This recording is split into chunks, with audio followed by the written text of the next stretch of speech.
क्या आपको लगता है कि सिर्फ व्यक्तिगत प्रयासों से ही स्वास्थ्य प्राप्त किया जा सकता है? क्या आप ये तय कर सकते हैं कि अगले 3 वर्षों तक आप सिर्फ स्वस्थ भोजन खाएंगे और ये निश्चित रूप से आपको स्वस्थ रखेगा? तो चलिए हम पहले स्वास्थ्य की परिभाषा के बारे में बात करते हैं। ये बताता है कि व्यक्ति की शारीरिक यानी कि फिजिकल, मानसिक यानी कि मेंटल और सामाजिक यानी कि सोशल रूप से अच्छे रहने को स्वास्थ्य कहते हैं। तीनों महत्वपूर्ण हैं, शारीरिक, मानसिक और सामाजिक। इसका मतलब है कि स्वास्थ्य सिर्फ एक व्यक्तिगत प्रयास नहीं हो सकता है। मनुष्य अपनी सराउंडिंग्स के साथ इंटरैक्ट करते हैं और स्वस्थ सराउंडिंग्स ही स्वस्थ व्यक्तियों का उत्पादन करेंगी। जब भूकंप और चक्रवात आते हैं तो क्या होता है? इन्हें क्या कहा जाता है? जी हाँ, इनको हम प्राकृतिक आपदा यानी कि नेचुरल डिजास्टर्स कहते हैं। ये आपदाएं मनुष्यों को प्रभावित करती हैं और कई स्वास्थ्य समस्याओं को जन्म दे सकती हैं। तो एक व्यक्ति का फिजिकल एनवायरनमेंट भी व्यक्तियों के स्वास्थ्य में योगदान देता है।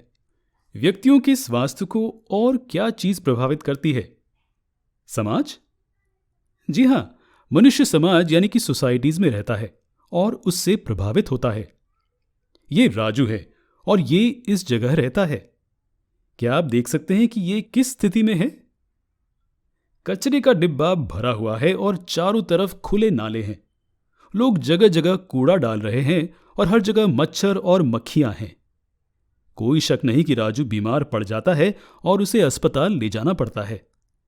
हर व्यक्ति को अच्छे से रहने के लिए पब्लिक क्लीनलीनेस बहुत महत्वपूर्ण होती है। व्यक्तिगत स्वास्थ्य सिर्फ आसपास के क्षेत्र के सही रखरखाव से ही प्राप्त किया जा सकता है। अब उस जगह को देखिए जहां राजू रहता है। क्या आप गरीब लोगों को सड़कों पर देख सकते हैं? उनके पास नौकरियां नहीं हैं और इसलिए वो भूखे मर रहे हैं।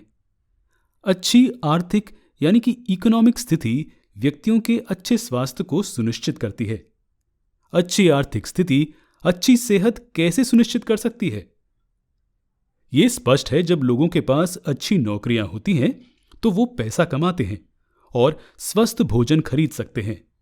ये भोजन उन्हें पोषण देता है और इस प्रकार वो स्वस्थ व्यक्ति बन जाते हैं। लेकिन क्या सभी को अच्छी नौकरी मिलती है? राजू को अभी तक नौकरी नहीं मिली है क्योंकि वो एक विशेष बीमारी से पीड़ित है।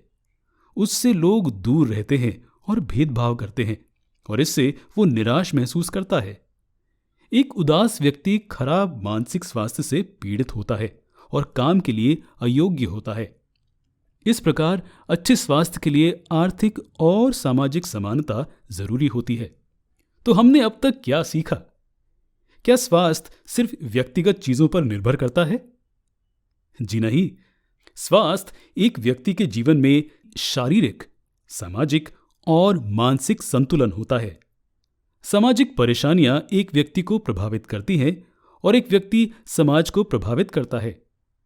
अब सवाल यह है कि हम ये कब कह सकते हैं कि कोई व्यक्ति एक डिजीज या एक बीमारी से पीड़ित है? उसके लिए पहले डिजीज शब्द का मतलब समझना होगा।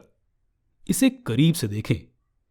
क्या आप शब्द को 2 भागों में तोड़ सकते हैं?